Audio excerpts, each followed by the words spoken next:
Hey everybody, Hunter Fisher, Trapper, Trader, Guide, Scout, and Interpreter, and just a country cook, Steve Hall, here in Nashville, Tennessee, along with pretty Miss Sheila running that camera. Hi, Sheila. Hi. Today we're going to do clam chowder. I got to give you a background on this recipe because it cost me 20 bucks to kind of buy it, so to speak. I'll tell you about that in a second. We're on the road with our whole band. We're going to New York to do a show. We go by Niagara Falls.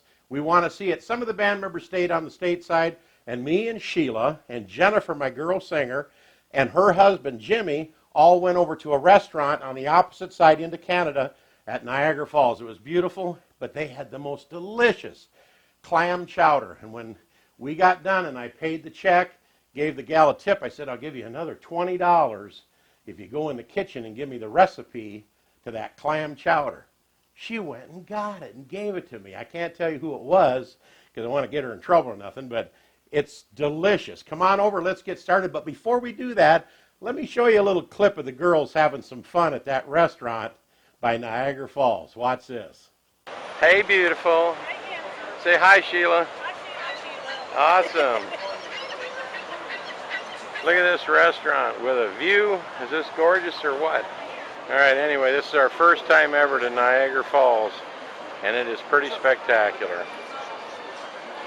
Really cool stuff. We're on the Canadian side. Yeah, we're on the Canadian side. Thanks to Jimmy trying to smuggle some knives in here, we had a little bit of trouble getting in. We got frisked at the border. We got frisked at the border. This one was one of the fun ones to frisk right here. All right. Anyway, we're on our way to New York to play a fair at Westport, New York. And we stopped off at Niagara Falls, and it's just absolutely spectacular. So now we're going to enjoy a beautiful meal with a view. I asked them when I come in here, did you have a view? All right, let's see, girls. Let's see the Jin Jin and Shi Shi. There they are. Aren't they just sickening? They're troublemakers. They are. All right, now remember when we pulled into Erie, Pennsylvania, Sheila says this place sure is eerie. Well, that's Shi Shi and Jen Jen, them two girls having too much fun. Speaking of too much fun, let's get started on some clam chowder from Niagara Falls. Well, all right, I browned up about 3/4 of a pound of bacon. Now, you can use a whole pound. I just pulled 4 or 5 strips out of it to make another recipe, so I had about 3/4 of a pound left over. Cut it up in little 1-inch chunks, browned it up in there, pulled it out and put it on some paper towels because I'm going to crumble it up later and put it back in here. And I left about 3 or 4 tablespoons of bacon grease in the bottom of my little Dutch oven here. And I'm going to add some vegetables. I'm going to put in some celery. And I'll put all the amounts in the description box below. One medium onion. And I found some little baby carrots. Real small carrots at the store. And I took a couple of them little teeny bags and cut them up. And I'll give you all the amounts in the bottom of the description box. So what we have in here in our vegetables to get started is our celery, about 2 great big stalks of celery or 3 little medium-sized stalks, cut up real fine. Same thing with the carrots, real fine. I don't like big chunks of anything in my soups or chowders. Let me soften this up a little bit. Be right back with you. Boy, this is looking just terrific. Our veggie's been cooking away for about 4 or 5 minutes. I even tried these little carrots. They're starting to get really soft, which is exactly what we want. We're going to hit this with about 1/2 teaspoon of salt and about 1 teaspoon of pepper. And you can use fresh ground pepper or you can just shake it out of the canister, whatever you want to do. Work in our salt and pepper in there. And because we had 3 tablespoons of bacon grease, we're going to add the equal amount of flour. About 3 tablespoons in there. Because we're going to make a roux. We're going to stir this around. This is going to give us some nice thickening quality to our clam chowder. And we want to cook this also a good 3 minutes or so to cook that raw flour taste out of there. You don't want to start adding other ingredients right now. So we're going to cook this for a bit. About 3 minutes. All right, we've been cooking our flour into our bacon grease, making a nice roux down in there for a good 3 or 4 minutes. Let's add a 1/4 stick of butter. Ooh, how did that get in there? Sorry about that. And that just happened to fall in there. It's called flavor. And as soon as this butter melts, I'm going to dump in a little bottle of clam juice that I bought in the store. It just happened to be staring me in the face up on the shelf. I thought, if I'm going to make this clam chowder, I'm going to use the juice from the clams out of the cans, but I'm also going to use that little clam juice bottle right there. You put just a splash in there right now. Ooh, look at it thicken up. Wow. All right. Dump in our little bottle of clam juice. This is just looking too good, isn't it, Sheila? It is.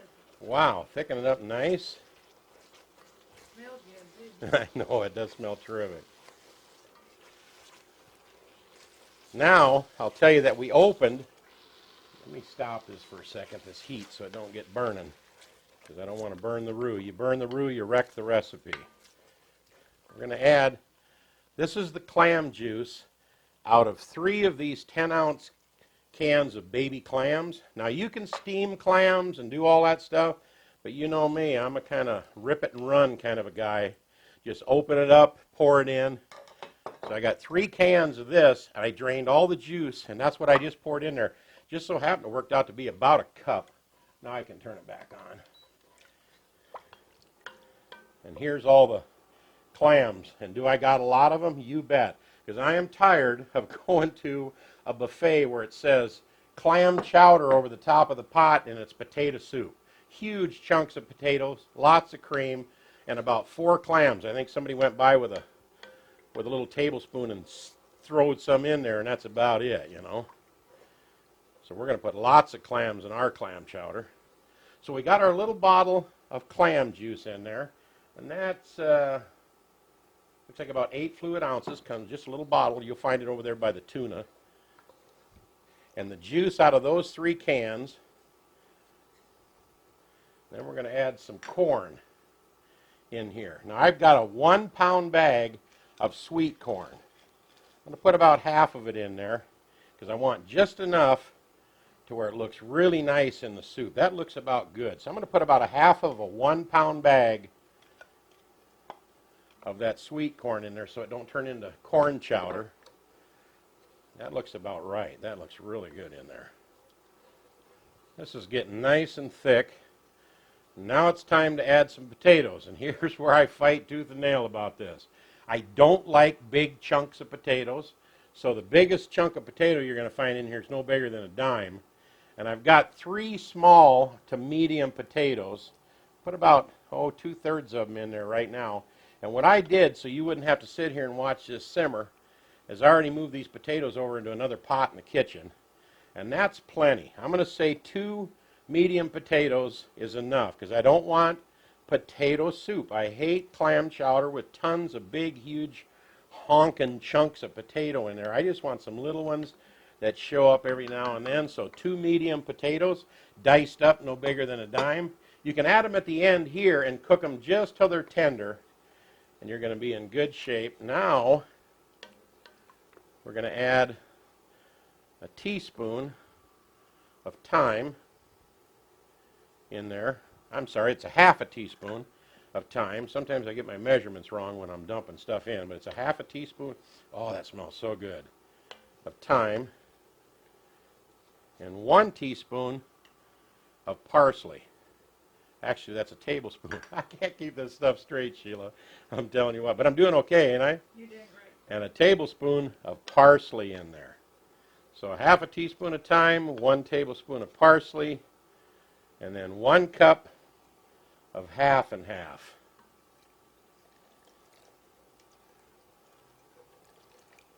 Boy, is that looking like chowder or what? Looking good. There we go. What are we missing? Something's missing. I know it's missing. 3 cans of baby clams. You bet. Clams in my clam chowder, I want it in every spoonful. Looky here. Now we have some clam chowder. Boy, that looks delicious. Wow-wee. See, and when you pull up a spoonful to put in your mouth, there should be clams in every one of it. Not great big huge honking chunks of potato, not lots of cream, but clams in every single spoonful. So use 3 cans in this recipe, and you're going to be in heaven. Now, if you want to thin this out, you certainly can. If you want to thicken it up, you can just use like a cornstarch slurry, like a tablespoon of cornstarch, a tablespoon of water, mix it back and forth till it's really mixed up good, and then just drizzle it in. It'll get real thick.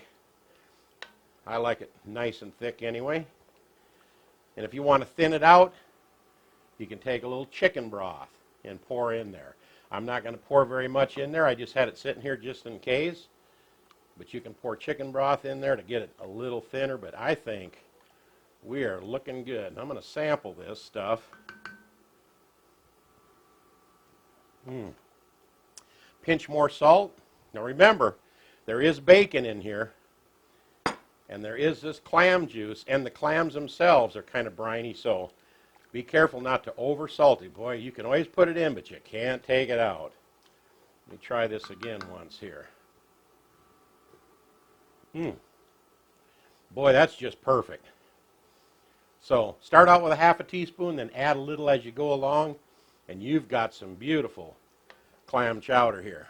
And of course for me, I got to hit it with another half a teaspoon of black pepper, just for flavor. It won't run you off. There's one other thing I want to put in here. Now I said one more thing, but actually 2 more things. One, a little bit of this Cholula hot sauce. I like the stuff with the little wooden cap on top, and just a few little drops in there, not much. I like this because if you use Tabasco or something else that's got a lot of heat to it, Sheila won't eat it. And this here just gives it lots of flavor. And what's the other ingredient? Duh! I took that bacon that we rendered earlier to make our bacon grease, and I put it on paper towels, then I crumbled it all up, and look what's supposed to go in there that I almost forgot. Are you kidding me? Man. Does it look delicious, folks, or what? What do you think, Sheila? It is delicious looking. All right.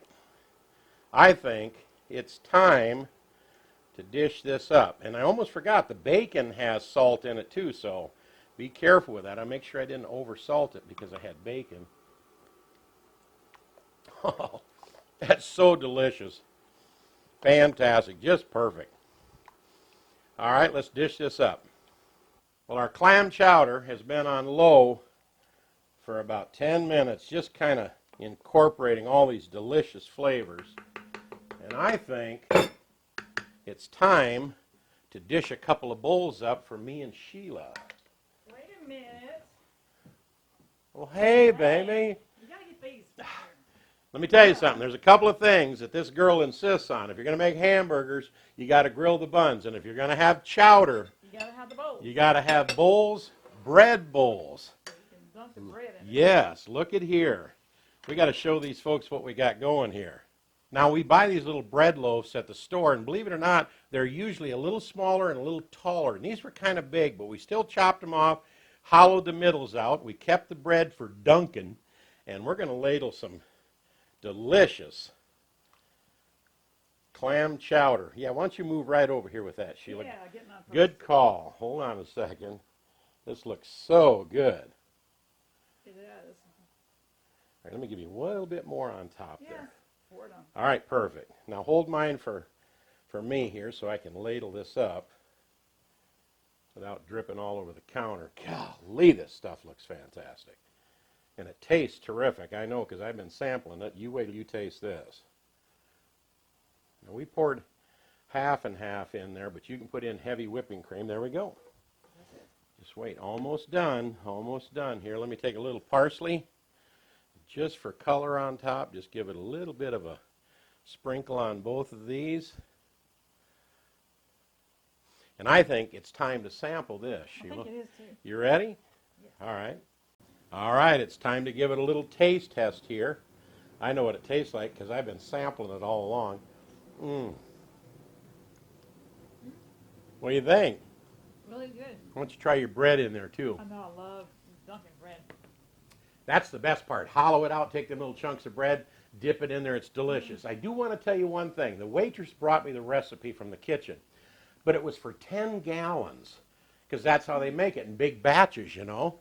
And then they save some in the cooler for the next day, and then they make another 10 gallons, that kind of thing. And there's something you'll find out about restaurant recipes, if you've ever got one, that's for like 10 gallons. If you want to make 1 gallon, you just can't put in 1/10 of all the ingredients. It just doesn't turn out right. You got to kind of tweak it, and we did, and I think we hit it, didn't we? Fantastic. I hope you enjoy this recipe, and we really hope you subscribe to our channel. A little Shotgun Red's face will pop up over here in just a little bit. When it does, click on it, hit subscribe, and then, of course, you got to click that little bell if you want to be notified about all of our recipes. Right. We'll show you another recipe over here to the side, and we'll pop that up over here, kind of down here where it's not in Sheila's face. And is this the best, most delicious little Niagara Falls clam chowder swiped via a $20 bill you ever ate? If it ain't, it ought to be. We'll see you next time right here on Cooking with Shotgun Red. Bye-bye for now. Oh, and one other thing I forgot. I missed it in the recipe. Put in a teaspoon of Worcestershire sauce and stir that in too. I forgot it, but you'll put it in. Bye-bye.